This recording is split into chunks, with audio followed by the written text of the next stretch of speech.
Welcome, Abby Lindy, former pharmacist turned health coach.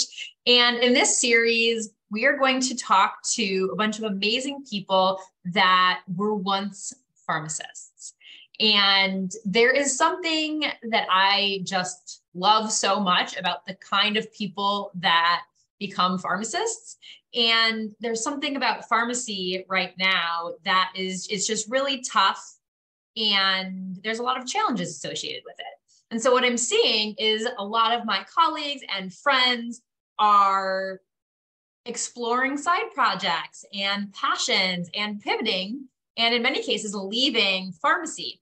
And so I thought it would be really fun to connect with them, learn about their journey from pharmacy, out of pharmacy, and back for some of them, and just really see what kind of interesting fun we can have with that. Excited. Today we have Jen Palazzolo with us. She is a pharmacy owner and has also expanded into the wellness consulting business and has started a new business, Core Functional Medicine. And I'm just very excited to get to chat about your history and your future and kind of all of the excitement as you started as a pharmacist. So welcome. Thanks for having me. Thanks. So I always like to kick off these chats with a discussion about how you became a pharmacist. Why did you become a pharmacist? What did that decision-making process look like for you? Yeah, so for me, I started in pharmacy when I was a freshman in high school at the local pharmacy, stocking shelves, and I quickly moved into the pharmacy. And that was like my first exposure to a profession I really didn't even think about existing. I was going to be a doctor or a lawyer. And I just, over the years of working there before I graduated high school, I knew that was what I wanted to do. I really wasn't into the hands-on of being a doctor, but I wanted to try to help people. That was always my motivation in healthcare, was helping people. Even with my thoughts of wanting to be a lawyer, it was I want to do it in a way that helps people. And yeah, so right out of high school, I got my bachelor's in pharmacy. I was pre-PharmD days since I'm almost 50. Yeah.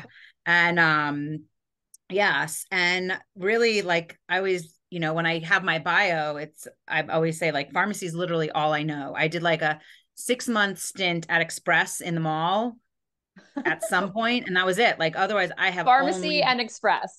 Yep. I have only worked in pharmacy since I was a freshman in high school. So it is, it's all I know. I have watched it evolve and change. I have watched chain pharmacy go from the good to the not so good. I've watched the rise and fall of independent pharmacy. Owning a pharmacy was kind of my dream coming full circle, since I worked for a large chain straight out of school during the pharmacist shortage. It was always too good of a deal to pass up. Did you get a car as a sign-on bonus? I feel like that. No, but I got a nice chunk of money towards my loans, right? Yeah, totally. I moved from New York to Tennessee, so they paid for me to move and all that stuff. So, and I loved my job. At that time, sorry about that. At that time,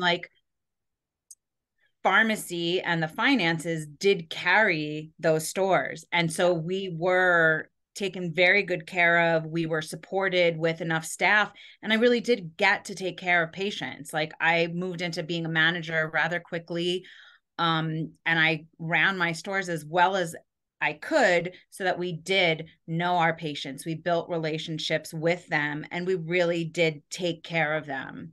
And then I watched the decline. I won't get into the politics of all that, but it's more than just corporations. There's a lot that goes on behind the scenes now that I'm an owner, that I understand the finances and how challenging it is to staff your stores and keep up with volume and still pay the bills with enough people. It's very challenging. And that is where I think some of the frustration comes in, when your motivation is, I just want to have time and I just want to help people. and you are stuck in the grind of trying to keep your head above water. Totally. And I always, encourage people who want to say bad things about large pharmacy corporations. I'm like, just remember, your colleagues are stuck in the mess. They're still good pharmacists. They're working with very little.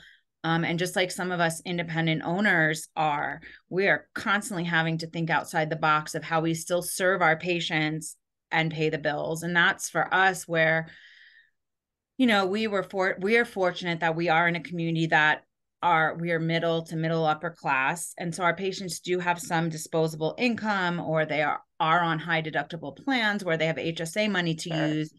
And my pharmacist and I have done some functional medicine training. Him not being the owner has been able to be a little bit more committed with his time.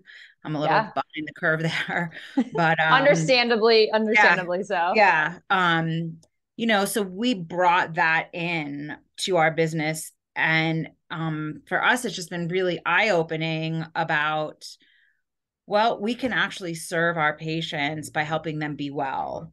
When you say, so you guys had started doing functional medicine training, what made you decide on, because there's a lot of different like quote unquote services that you can bring into the pharmacy setting, right? What made you choose the functional medicine direction as opposed to, others? So for us, coming from a chain, I just was like, I opened across the street from a big chain. Everybody's like, you're crazy. I was like, no, I'm smart. And I'm like, I'm just going to be like them because that was all I know. And I'm like, I'm just going to do it better. That's how I'm going to get business. But I knew I needed a niche. And for me, long-term care and all that was not it. And I was like, all right, let's do compounding. I don't love it, but eventually I can have the staff that does it. I like the thought process. I'm not the hands-on girl. So we got into functional medicine and that whole world through compounding. Sure. Like via hormones and it started kind of with hormones. Then we had flooding here in 2013, and that really, nobody thinks of mold in dry arid climates like Colorado, but that flooding really created a lot of mold in people's homes, mold that they didn't know. People, even friends of mine, like sick. And so then we were asked, can you do this? Can you get this? Can you help us with this? And, a good practitioner is not going to just dispense it. You're going to be like, well, that's interesting. And you read a little and you try to find out, well, why are they using this? This is not typically what it's used for. And for us, the biggest thing wasn't even a compound. It was just cholestyramine powder, which in our world was for cholesterol. And it is very big in the mold, Lyme, mycotoxin world as to help bind for people. Right. So that was kind of what was this light bulb of what's going on? So we read, educated, got known with different doctors, and then came low dose naltrexone, which we hadn't made, cromolyn, so it wasn't just hormones. A lot of those times those things overlap because there is a connection between balanced hormones and wellness. But it just opened up this thing of wow, there's a lot to learn that traditional school doesn't teach you, doesn't even give you the opportunity as an elective. And so that was where we're like, if we're going to do this and we're going to do it well, we have to have some knowledge behind what we are dispensing. How can you counsel a patient if you don't really even understand the why? Totally. So you mean other than just grabbing the package insert and reading it to them? I feel like that's what and a lot of times with this, it doesn't apply, right? It's all this off-label type of things using disulfiram in Lyme disease, right? So you just kind of have to, as a practitioner, have an open mind, which I know there are some pharmacists who are absolutely not, and that's your prerogative. But as a pharmacy where people walk in, we're actually able to see people get well, right? So it's not really voodoo. Now, I do challenge some people who aren't getting well. I'm like, you're not getting well and you're spending money. Is this the right thing for you? Is this the right fit of providers? But we have seen people that get well and we're like, okay, well, this is good stuff then. Yes. Yeah, that's interesting. So it sounds like you were, being presented with opportunities and you guys decided to not just like meet the opportunity, but like get some more training so that you could like really serve your patients and really take care of them. You mentioned that you have kind of been a patient advocate in the sense of like, is this the right provider? Is this the right treatment plan for you?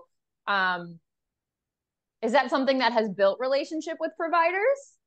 As So it's well a fine as line. yeah, I guess It's a I kind fine of want to discuss that. it's a fine line for us. Just like I never will badmouth another pharmacy or, pharmacist that is stuck in the corporate setting. Totally. I also don't criticize another practitioner, because it's not always the practitioner or their methods. I always plant the seed for patients to question, is this the right fit for me? Mm-hmm. Right? Even with our practice, like, we may not be the right fit for you. There are people that we will say, no, we're not what you need. We're not what you're looking for. And it just is something that I just think as a society, we have to learn to question, just because they're a doctor Or a pharmacist. or or a Yes, pharmacist or a totally. surgeon, does it mean just because they're a surgeon and they say they need to cut you, do they need to cut you? It's like, right, it's not always black and white. And I just think the seed I try to plant with people is, you have to advocate for yourself.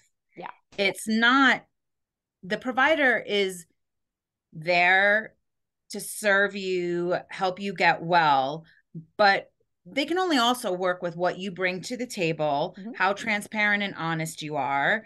And some people, their personality, their trauma, their whatever, isn't comfortable speaking back and even Mm-hmm. saying, well, I spent $1,000 on these supplements for the last 3 months and I just don't feel any better. Yeah. They just keep doing it because in their mind, well, you're a doctor, you know what you're doing, and I don't know anything.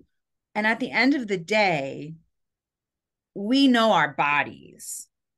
If we choose to take the time, we know our bodies.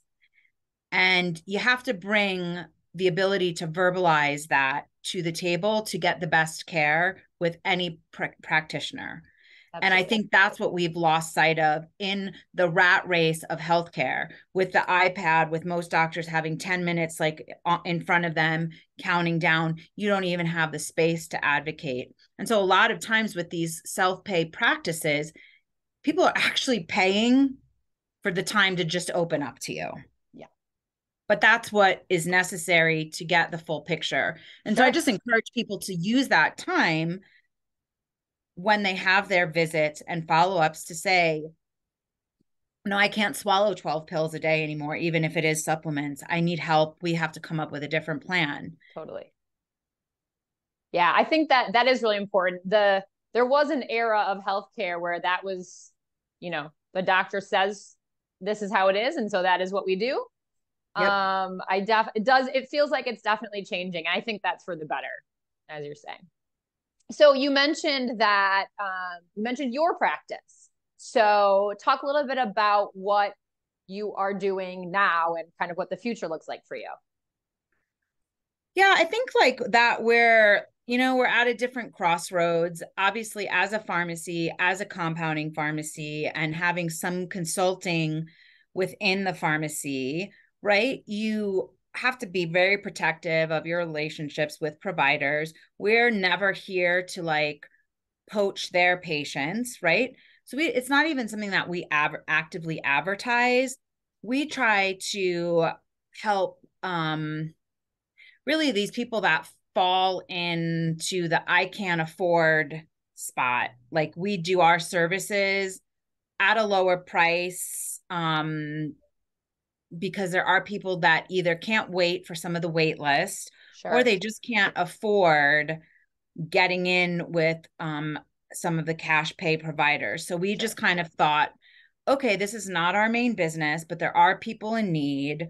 What gap can we try to fill? Yeah. Cover the expense of our time and labs and all of that. And so that's what we try to build, is something that just is like a word of mouth. I need help. I can't afford this, or I can't wait for this. Right. We don't do it in the sense of, oh, we're trying to build a practice and then compete. It's like, Sure. and so most of our doctors do know, like we have a little consulting that we do inside. Some of them who don't really do hormones, right? That's kind of Yeah. what we're known for at the pharmacy. We'll send people like, hey, go see Rodney or Jen for hormones. And he's actually my hormone guy. He's great at it. And that's just kind of like, so we've built a compatible relationship where it's like, we are not trying to step on your territory, work outside our bounds. We're trying to just fill a gap for people who just really don't feel well. And we know some things are an easy fix. Totally. So then for me personally, I always try to think like, what does my life look like in the next 5 years or 10 years? I've been, like I said, I've been doing this since I was 14. Ownership, as you know, Abby, like takes its toll. It's a lot of swimming upstream, and you start to look at your own mental health, physical health, where your time is spent. And I kind of spun off my own functional medicine practice, really. And it's still evolving, because it originally was kind of geared towards my avatar. My ideal patient was me, right? Like at the time, it was like the overweight, burnt out, not taking care of their self person. And I wanted to be like, well, here I am. If you do these things and we do a detox, and I'm not talking like a 2-week cleanse, it's like a full detox, et cetera, et cetera. I can help you reverse that burnout and make changes so that you aren't living in constant fight or flight. And so I've kind of been working on that the last 18 months, but I would say in the last 6 months, my own personal journey has evolved, and I don't really think it's that simple anymore. Darn it, huh? Yeah. Right. And so I'm in the like reevaluating, like, okay, is my practice, like, do I even want functional medicine in the name? I don't think so. I think we're pretty saturated in functional medicine. Mm-hmm. And I'm just of the belief that if we don't heal our mind, no medicine or supplement is going to fix it. There's still band-aids, and we've gotten into this mindset that like, if we can deprescribe, yes, then, we're successful. But I'm like, well, you're deprescribing prescriptions, which is great, because we're a little bit excessive on those in society. There's a time and there's a place. totally. But you're deprescribing, and then you're like now overloading and prescribing. I don't care. It's still prescribing Totally. supplements. Mm-hmm. And I have people who come to me with like Excel spreadsheets, and their day is lived off like a cell phone with alarms and timers and what time they can and can't eat. And I'm just like, all we've done is move the Band-Aid. And I'm like, I don't think that's the answer. Yeah. So I just was kind of feeling like, well, I'm struggling in my own practice, because I could go through this protocol and it might help you like this much even. Mm-hmm. It's not going to get you to your steady state of wellness. Yeah. And I think that is what I always like experiment on myself, right? And so it's like, when I feel like I can achieve my steady state of wellness, then I have something I'm confident to share. But if I can't get behind it 100%, then it's very challenging to take anybody's money or their time, because Totally. time is money, Um, unless I fully believe in what we're doing. Now, some stuff is black and white. Like you come to me and you have gut issues. Okay, well, like there's definitely things we can do to fix your gut. Mm-hmm. But is your And gut? almost, so you mentioned that it's not really functional medicine. I'm assuming you know Kathy Campbell. She talks about foundational medicine, where it's like even one step before that, like, are you breathing Yeah, properly? right. Are you sleeping? Like just some Exactly. of these, like even more foundational than, the functional medicine stuff is foundational. Is that kind of the direction you're going? Or you I think so mentioned kind of because the really, mind, like really, should we need supplements to sleep? right? Like long term, should we Right. need supplements or prescriptions to sleep? Our body is designed to sleep. If we're not sleeping, there's a reason. Is it stress? Is it our circadian rhythms out of whack? Is it trauma and you have PTSD and nightmares? Like what is the reason you're not sleeping? Yeah. So sure, but like you shouldn't need something long term like Kathy says for like foundational basic acts Yes. of living, and Yes. sleeping is one of them. And as a Yes. society, we don't sleep, but we Yes. love to throw either prescriptions or supplements at people to sleep rather than trying to say, okay, really, why aren't you sleeping? Mm-hmm. And people might be like, oh, this or that. No, really, let's keep talking. Why aren't you sleeping? Right? Yeah. Like you have to dig. Totally. Ask why 5 times. Maybe we'll Yeah. start getting close to the real answer there. Yeah. Okay, totally. You've mentioned trauma now a couple times. Mm-hmm.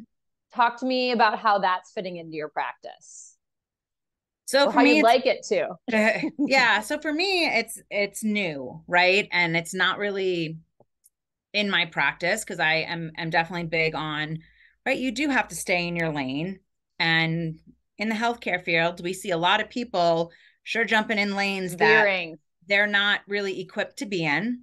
So I like won't sit here and claim that I am skilled in any type of trauma treatment, Yeah. modalities, or anything other than currently being diagnosed recently with PTSD, which, was kind of eye opening. It made my life make a lot of sense, but in kind of a sad way.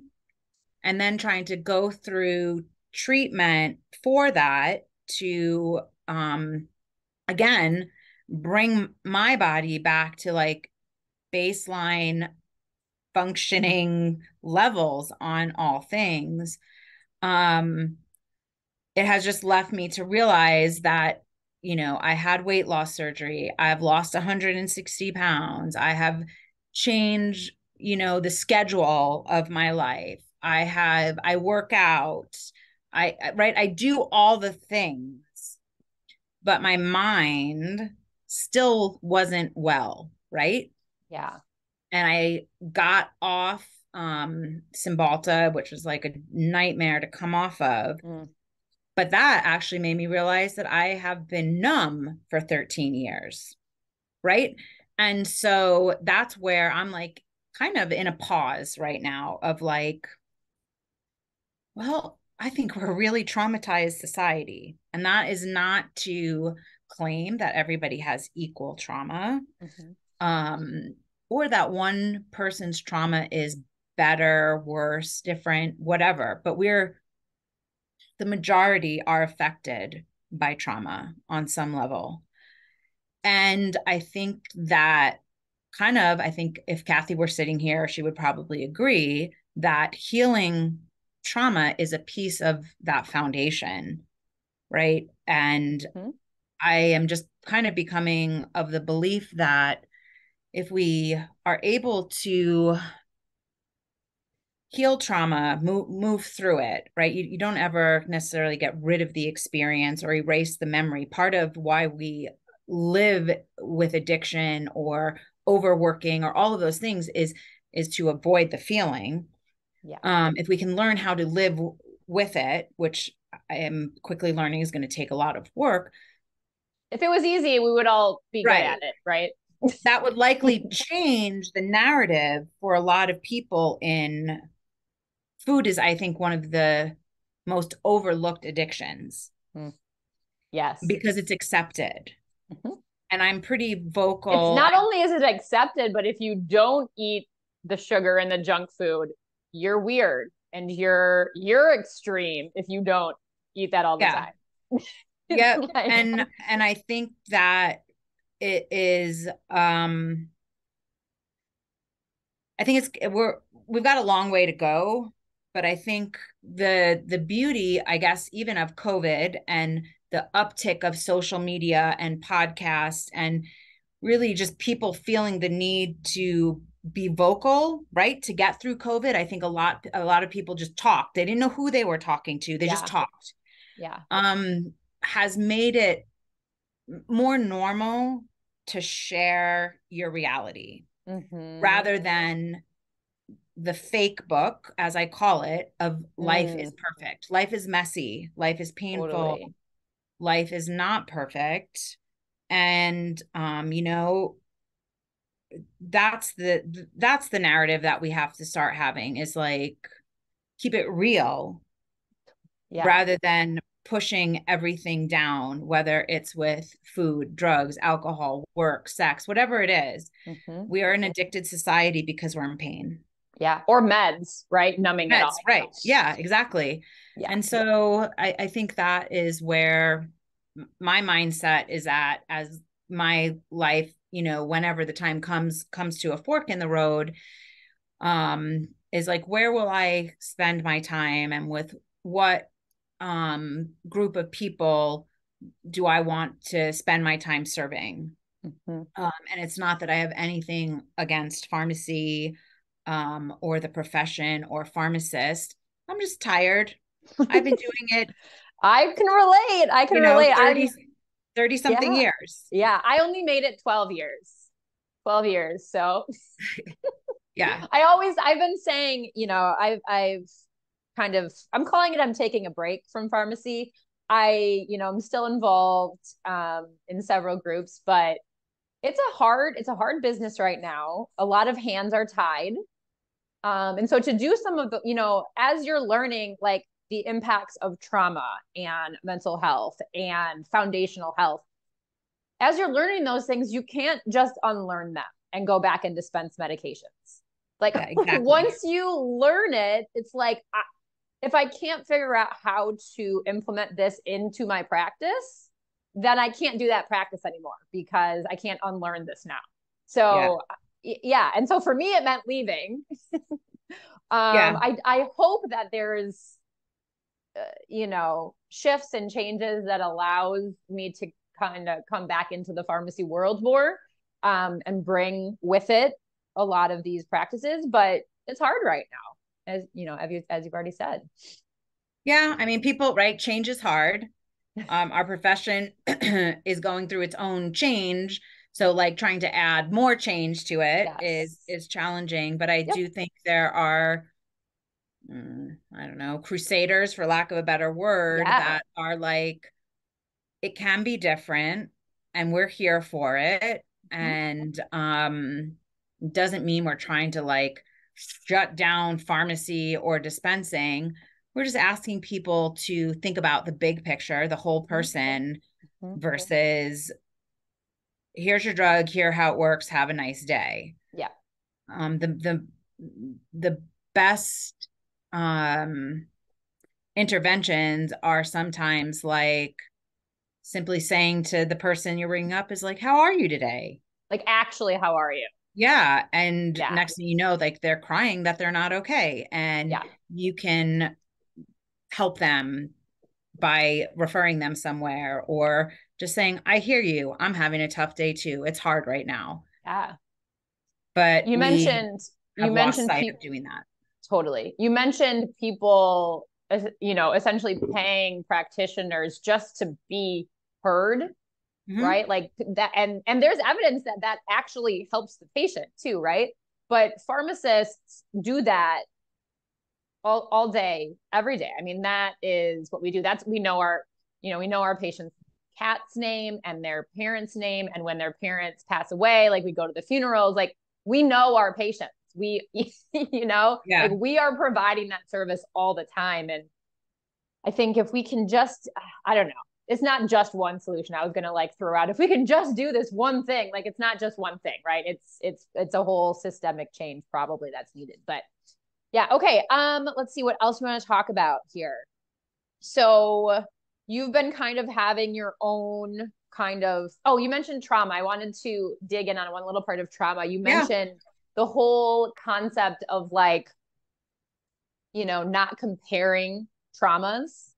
I've heard I don't know if you're familiar with or if you like this. I kind of like the idea of like big T, little t trauma. Sure. Yeah. Like we all have little t traumas. It like from our childhood, from our life. Some have what would be considered big T traumas, kind of more severe, what we would all kind of, you know, child abuse or those types of things that are like defined as traumatic experiences. I think it's interesting how it's not actually the thing that happens that's necessarily traumatic. It's like how you are able to process it and remember it, and like the story you kind of tell on the back end is kind of my understanding of you know, you can't ever change the thing that happened. All we can change is on the back end, the story we tell, how we feel about it, how our nervous system is activated or suppressed. That's the biggest piece is as I'm going through some treatment is the rewiring of the for lack of a better term, right? But like the nervous system and your response. Because like I said, I went on Cymbalta when I was pregnant. It's like 15 years ago, even for back pain. I was severely overweight, had herniated disc. And so I was like, oh, I'm not on it for depression. I'm not on it for this. Right. But then coming off of it, I mean, I tried 6 different times to come off of it, and I finally got off of it. And what I noticed was like, wow, I'm actually a very anxious person. I catastrophize very quickly. Depressed in the sense of, right, depression, we always think, oh, if somebody's depressed, it's simply they just don't want to live and they don't want to get out of bed. So not always the case. A lot of people, depression manifests as anger, or like high reactivity, right? Like you can't cope with the smallest things. And so I really had to do a lot of self-reflecting, being off medication, like, okay, well, I can go back on it, but I don't really want to. I want to understand why I'm this way, because I never thought I had any of these problems, right? Yeah. And so for me, yeah, I definitely have big T. The ACE test, right? I don't know if you know. I scored a 9 out of 10. Yeah. Right. So it was. So for those of you who don't know, so ACE is adverse childhood experiences, right? And it's things like were your parents, I think, divorced? Was there, abuse in the home? Alcohol and drug use in the home, financial and food scarcity. Obviously sexual abuse trauma is on there. There's 10 questions. Each positive is a point. It's pretty black and white. And so there's lots of data now that shows that if you had any number, I don't know what it is, if it's like, if you're over 3 or over 5, I don't know. Yeah, sorry. I'd have to double check the number. There's some number that if you're over this number, and the higher the number you have, the more likely you are to have chronic diseases, and all kinds of chronic diseases are now linked to this. And back to the nervous system thing is that I don't know if they have officially figured out what what's the mechanism of that. But getting back to the rewiring of the nervous system, I have a hunch that a lot of it has to do with your nervous system becomes, dysfunctional, and that just really messes up your health for a very long time until that's resolved, right? Yeah. And then, right. And you're very often when people fall into addiction, for me, I mean, I'm very open about this, and like, I'm just like, whatever, I'm just going to share my story. And if people want to listen, great. If you don't, swipe whichever direction you want to swipe, right? But for me, my addiction was food. It was safe, right? I was afraid of getting in trouble, so I never drank or did drugs or any of that.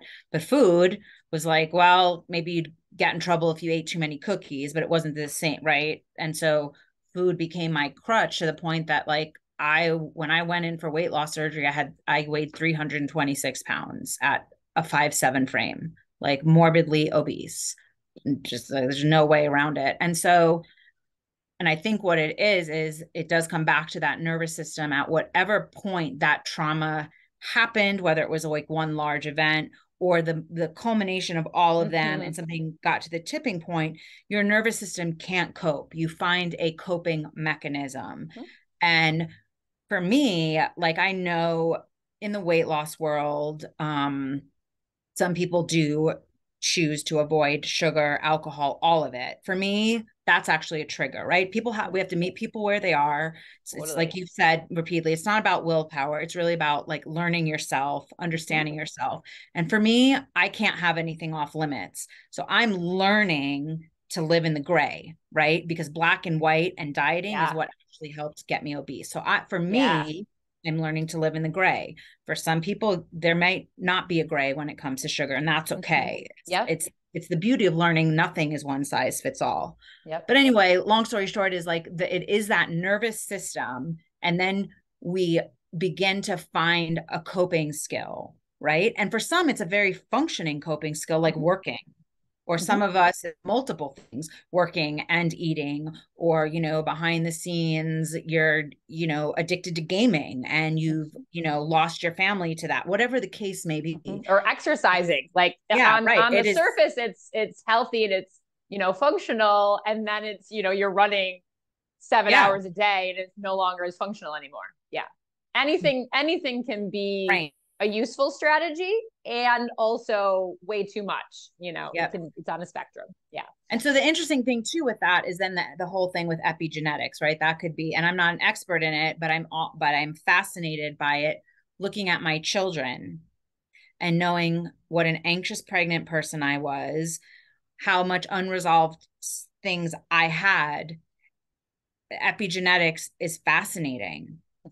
Fascinating. And so I feel like maybe part of our role, this generation of healthcare, is to change the narrative and to help people believe that you can heal trauma and see the benefit of it, because your nervous system carrying a child and the genetics and all of that it does affect them.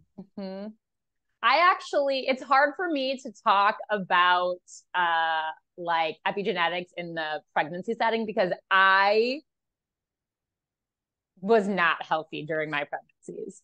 And so, anything that happens in my child's life now, I have two, I'm like, I carry some guilt around that because I'm like, I should have known better. I should have done better, blah, blah, blah, all of that. And so I think, it's a really, and I'm super sensitive to it. So it's a really careful line to walk to be like, listen, you didn't know better at the time, or maybe you did and you weren't able to do it or whatever. Like, it's not your fault. And there are things that can be done, right? So it's like this, it's not faulting and blaming and shaming people, but it's like opportunities, like invitations to do things. It's such a fine line. And I find myself talking about that a lot because people hear that and then they're instantly blaming themselves, which is what my brain does. I'm on to it, but that's what my brain does. I get it. No, the same. And that's like, it is like, can we help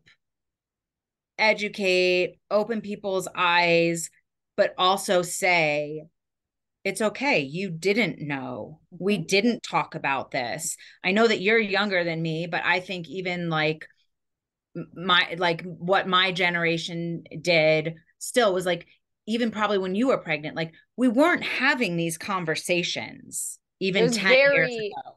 Yeah. I mean, it was very like alternative to be worrying about what you were eating when you were pregnant. Like, I mean, I used a midwife and I was like the voodoo, right? And now it's like, no big deal. Yes. Yep.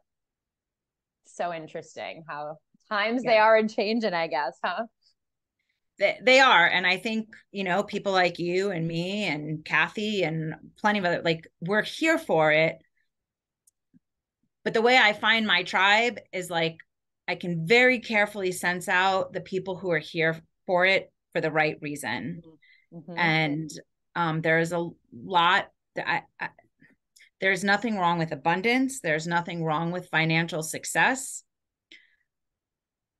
But there's a lot of money grab. There's a lot of people in it just for a money grab. And I, you know, am just really learning in this process to listen to my nervous system when I'm around or engaged, or there's plenty of people I've turned down speaking for. It's like, nope, I don't have time right now. I'm sorry. And it's because I can't align myself with that. Totally. Oh, so I feel like that's an interesting topic. I have recently, I don't know if you can relate to this. I feel like as a pharmacist, when someone tells me to trust my intuition, I'm like, what is that? Like, I'm going to use my brain and think about it and make a decision from my brain. So I don't know. First of all, can you relate to that? Or is that something that you don't have a problem with? No. Yeah. Yes and no. Because I always say, like, anytime I haven't listened to my gut is when I get jacked up. Like, right, it comes back to haunt me. Like, the brain doesn't always know. And so the conscious brain, right? Yeah. So I'm learning a lot. You know, I'll openly share, like, I have done like 8 sessions of ketamine treatment, like, for my trauma as like the first step.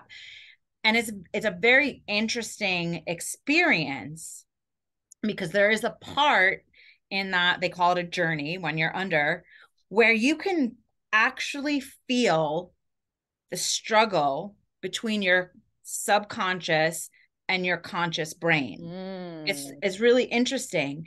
And I don't think, like, the two are meant to live separately, right? Where I think we're programmed to let the subconscious live in silence. That's where, like, push it down, don't think about it, don't talk about it. The brain, where they're really meant to coexist to protect us, right? And so we've, like, lowered our level of protection by being programmed not to listen and engage our subconscious. It's there for a reason. And it does protect us by sometimes not letting us have every vivid memory. Like, I have things from my trauma that I don't remember. And it's like my conscious brain wants to, but my subconscious brain is like, I'm protecting you. Trust me, right? Yep. And so I think it's not about one or the other. It's about saying you each have a place. And I meditate a lot now. That is actually, when you Google non-medication treatment for trauma and PTSD, it's meditation, breathing, and talk therapy of some kind, EMDR, whatever, right? Sure. So I actually meditate and breathe a lot now. And to me, that process is helping this brain and this brain work together to coexist and bring me into a safe reality rather than that catastrophizing, because that's where my conscious brain constantly goes. Totally. Like, I had a call that I was supposed to have. Right. It thinks it needs to, right? Because it's trying to protect you. That's the one thing I always like to highlight is, like, all of these parts of us that we feel like are dysfunctional and they're overreacting or whatever, like, they're trying to protect us. They may be misguided. They may be, you know, not working perfectly in our current life situations, but, like, our body is trying to keep us safe in the best way that it can. I do. That is a belief that I have. And sometimes it doesn't work perfectly, but even with weight, right? Don't you think? I mean, I know you're big in the weight loss space. Absolutely. For me, like, I'm able to look back now and see, like, well, that weight was serving me at the time. as a protection, as armor of sorts until I could cope, until I could deal. And you can agree or disagree, but I think there is this illusion. I sure as shit went into weight loss surgery thinking life's gonna be great. As soon as I get this weight off, then everything will be okay. Yeah. I wear a size 6 or an 8. I started a size 24 or 26. And I openly share on my social media that I am in some of the darkest days of my life. And it is just proof that like the physical body, there's more to it than the physical body. Yes. But that's where the conscious and the subconscious, if you let them learn to live together, there is a light, there is hope out there. And you just have to show up for it, even when it's not easy. Sure. One thing that I had a really hard time with this whole, you mentioned trust a couple of times, like this trusting your subconscious, your intuition, whatever kind of terminology you want to use. And one thing that kind of helped me just from a like logical way, like this is not a therapy, this is not a thing, but just from a like comprehending what that means perspective, what really helped me was like our brain, like we are constantly getting inputs from all the things and we can't consciously be aware of all of those things, right? And I have come to the decision that I'm going to think of my intuition and my like subconscious as it has all this information. I don't need to know it all. It's going to share with me and I'm going to feel it in my body if something is not okay or if something is wrong or a red flag.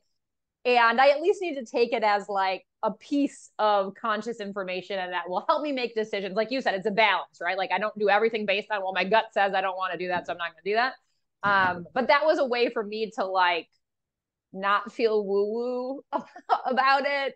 It feels like a science answer. And at the same time, it's like trust is woo-woo. Like it's not a thing you can like write on a piece of paper and know what trusting yourself is. You know what I mean? Like it's not something you can study like that. So it's just all really interesting how the science and the, mind and all of it mixes together.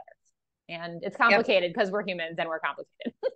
Yeah, no, it's not black and white. And that's the thing. And I think we want as scientists, and I think maybe that's the beauty of me. I like always joke like I'm the dumbest pharmacist. Like I'm not, but I'm not scholarly. I'm not super book smart. I feel that over really since I was 14 and just a cashier even, what has made me good in this profession is that I'm life smart, experience smart, and I'm able to talk to people like people. I never put myself up as having it figured out.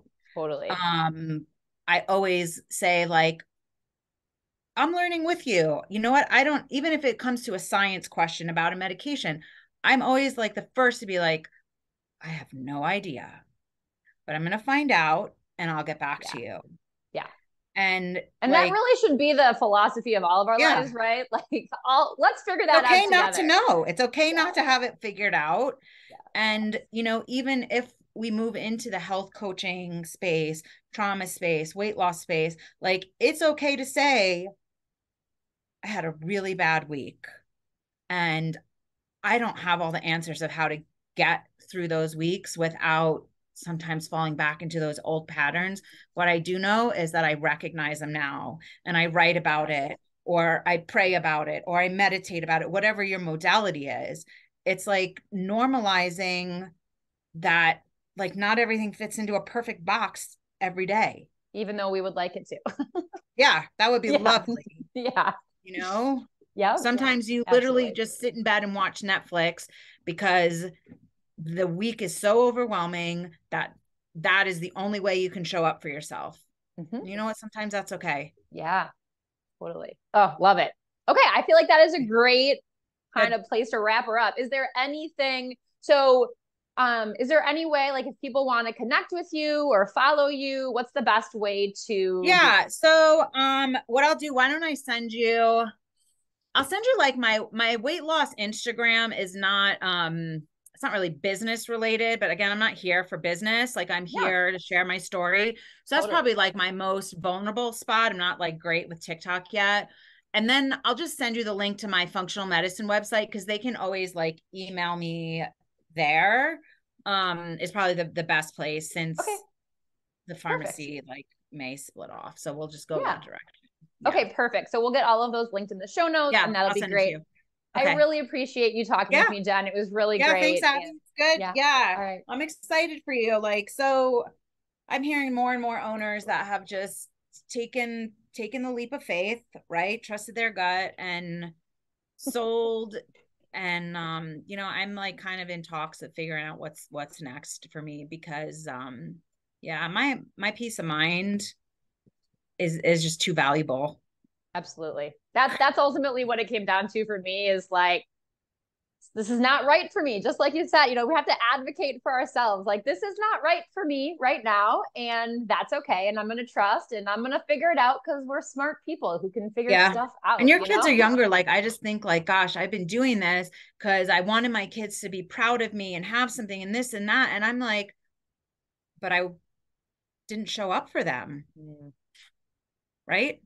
And my daughter's like turning 18 and I always say she hates me. She doesn't hate me, but right. Like there were mistakes made and all I hope is that I can learn. We try to like repair the damage or whatever, but it's, I mean, that's all we can do in like any situation, right? Learn, repair the damage, keep trying. I feel like that's kind of life, like you said, at some point it's like, self-care, self-preservation, like that it has to be the top priority for people. So it was really great talking with you. Thank you for including me in your podcast. Yes, it was my pleasure. Thanks, Jen.